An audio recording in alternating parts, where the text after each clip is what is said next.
Hi everyone, today we're going to talk about global heating and cooling. Let's get going here. Alright, so this first picture I'm showing you here is showing, it's got a lot of numbers on it, but really what we're looking at here is the incoming solar radiation. So you can see 100%. And I really want to look at as far as, that's where we're getting the energy, right? It's from the sun.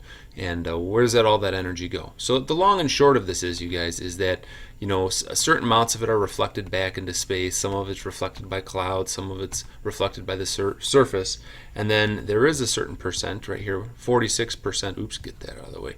46% of that stuff, of that energy, is absorbed by the surface of the Earth. Now on the right side here with the red letters is showing what's happening with outgoing. Okay, so the yellow is the incoming, and the red over here is outgoing. And some of that is emitted by water vapor and clouds and latent heat transfer. And then there is a certain amount, though, that is long wave radiation. Okay, and that's this 15% down here that gets radiated back into space. Okay, now those two numbers, they balance out. Okay, which is why our planet is relatively stable. Otherwise, we would get really cold real fast, or we would get really hot real fast, and then we wouldn't be here right now.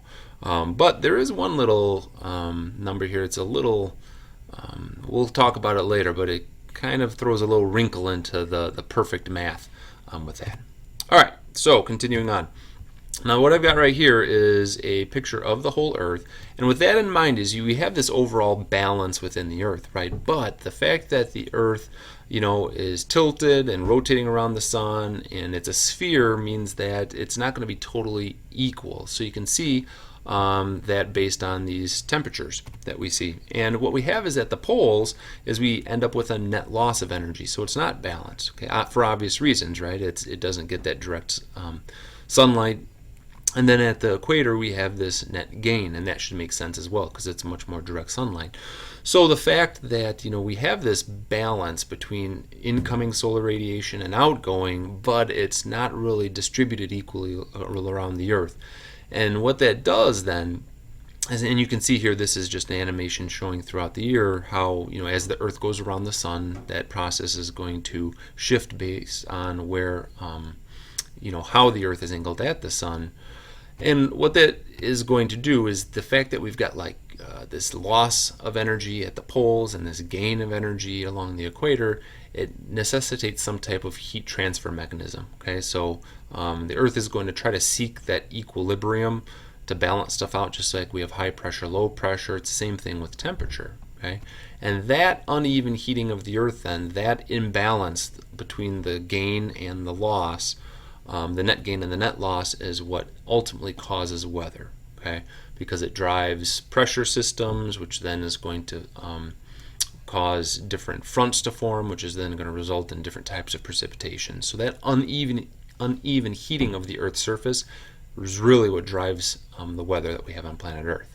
Okay, now one of those things is temperature, right? So I want you to think about for a second what controls or what can impact the temperature of a location. All right, now some of these you probably know and are familiar with. Let me get rid of my face here. One of them is latitude. Okay, so that is if you are down in San Antonio versus Winnipeg. And you guys have maybe traveled in the U.S. and you know that northern latitudes are going to be cooler. So that's what's Winnipeg. So this is throughout the year, right? Winnipeg, from January to summer back to December, is generally going to be cooler than San Antonio, and that again is because San Antonio is closer to the equator. So latitude's one cause. Another one, maybe one you're not familiar with, is continentality versus maritime effect. And what this is really looking at is that if you have a place like Juneau, Alaska, it's really close to the ocean, versus Alberta, Edmonton is into the continent. And you can see here by the temperature profiles between these, they have different things happen throughout the year as far as their temperature goes. And the reason is this, is that because Juneau, Alaska is close to water because of its specific heat, which we'll do a lab in class about, it kind of moderates the temperature. It prevents it from having big swings, versus a city or a location away from a large body of water doesn't have that moderating effect. Okay, so you're going to have larger swings in temperature.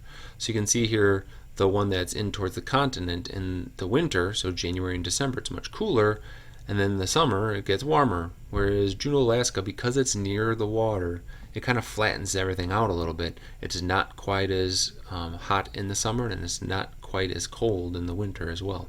Okay, so that's continentality versus maritime.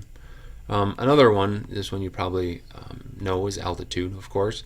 So this has two cities down here in South America.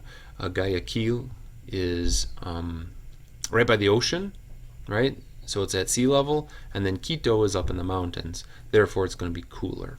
Okay, so that's going to impact temperature. Cloud cover. Okay, clouds are going to have an impact on temperature because the clouds are going to block solar radiation during the day, and then at nighttime, if there's clouds, it's going to kind of act like a blanket and trap that heat near the Earth's surface. Okay, so here's a graph kind of showing the difference between those two things. If we have kind of a cloudy day, it doesn't get quite as hot during the daytime, right? And then at nighttime, it doesn't get as cold because the clouds are holding that heat near the Earth's surface. Versus a clear day, you've got a much wider swing between the hot and the cool, daytime and nighttime. Okay, so here's just a little homemade graph I made for you. So on a clear and calm night, and this is especially true in the winter, you can notice that if there's no clouds, sometimes it feels bitterly cold, and that's because the heat that was on the surface is just able to radiate out into space without any trouble. Whereas on a clear, calm, and cloudy night, okay, the same idea, except that heat can't escape the surface. Not all of it can. Okay, so it just gets trapped there and gets radiated back down towards the Earth. Okay, so we experience warmer temperatures when that's happening.